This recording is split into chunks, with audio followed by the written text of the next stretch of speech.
বিসমিল্লাহির রহমানির রহিম। ঘুরি ফিরি আমার দেশ, কত সুন্দর বাংলাদেশ।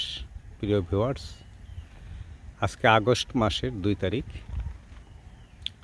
এখন ভারী বর্ষণ চলতেছে, প্রচুর বৃষ্টিপাত, বিশেষ করে এই যে কক্সবাজার উখিয়া জোনে এখানে বেশি বৃষ্টি হচ্ছে এই কারণে যে এখানে একটু সবুজ শ্যামল দেখা যাচ্ছে, একটু গাছ বেশি আছে। হ্যাঁ, তো এই কারণে বৃষ্টিপাতটা, যেখানে গাছ বেশি থাকবে, যেখানে সবুজ শ্যামল থাকবে, সেখানেই বৃষ্টিপাত বেশি হবে। এটা প্রকৃতির নিয়ম। এই দেখেন দূরে একেবারে পদ্মা নদীর মতো অবস্থা, পানি জমে গেছে। তো এই কয়দিনে যে বৃষ্টিগুলি পড়ছে, সেই বৃষ্টির পানি এই যে দেখেন, এটা হচ্ছে মাছকারিয়ার ঝিল। সমস্ত পাহাড়ি পানি ঢল আইসা এখানে এসে জড়ো হয়। আবার প্রকৃতির নিয়মে কত সুন্দরভাবে এখান থেকে, যেহেতু এই জলগুলি যদি, এই পানিগুলি যদি না সরত, কেউ জল বলে, কেউ পানি বলে, কেউ ওয়াটার বলে। এখন বাংলা ভাষায় বলে জল, পানি শব্দ ফার্সি, ওয়াটার শব্দ ইংরাজি, বাংলার তার নিজস্ব কোনো ভাষা নাই। বিভিন্ন ভাষা থেকে হালত করে বাংলা ভাষা হয়েছে। যাই হোক, এই জন্য বলতে হয় জল, জলই অরিজিনাল ভাষা। ওই যে দেখেন দূর পাহাড় ধুধু ধুধু করে আর কি, এখানে ক্যামেরাতে আসে না, কেন ওখানে বৃষ্টিপাত হচ্ছে। তো এই পানিগুলি আবার এখানতে সুইচ গেট আছে, এই রোহিঙ্গা রিফিউজি ক্যাম্পের ভিতর দিয়ে দিক দিয়ে সুইচ গেট করে দেওয়া হয়েছে। তা আগে যখন রিফিউজিরা আসে নাই, তখনও সুইচ গেট ছিল না, কিন্তু তখন খাল ছিল। খাল দিয়ে এগুলি নাপ নদীতে চলে যাচ্ছে। প্রচুর মাছ আছে নাপ নদীতে। তা আসুন, সবুজ শ্যামল এই যে প্রকৃতি দেখতেছি, এটাকে যদি আপনাকে টিকে রাখতে হয়, গাছ লাগাতে হবে। এ দেখেন, গাছ কাটার কারণে অনেক পাহাড়ের মাটি ধসে না থাকার কারণে ধসে চলে যাচ্ছে।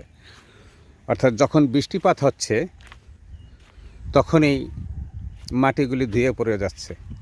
তা আমি একটা জিনিস লক্ষ্য করছি, যে যখন বৃষ্টিপাত হয়, তখন এই মাটিগুলি ধোয় এই কারণে, যেখানে জনবসতি আছে, যে সমস্ত পাহাড়ে মানুষজন বসবাস করে, সেই পাহাড়ে মাটিগুলি যায়।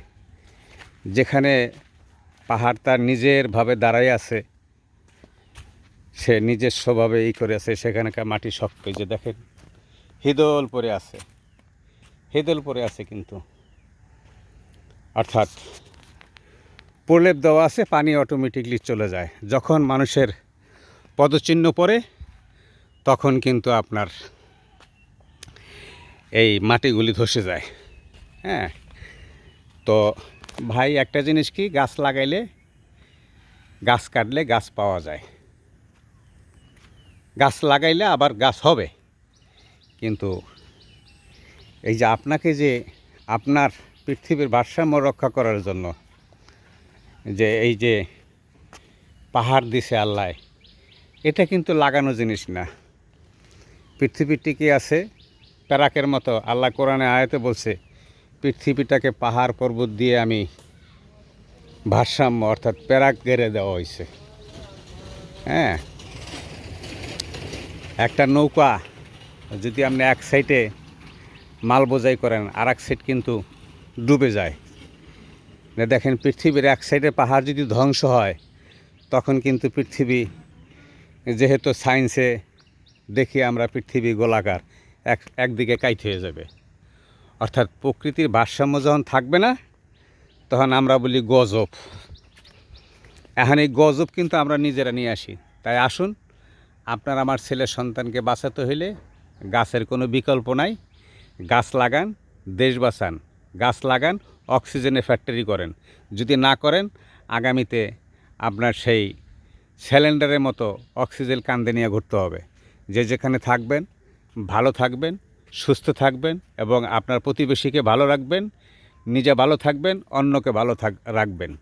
আবার দেখা হবে, আবার কথা হবে অন্য কোথাও। আসসালামু আলাইকুম।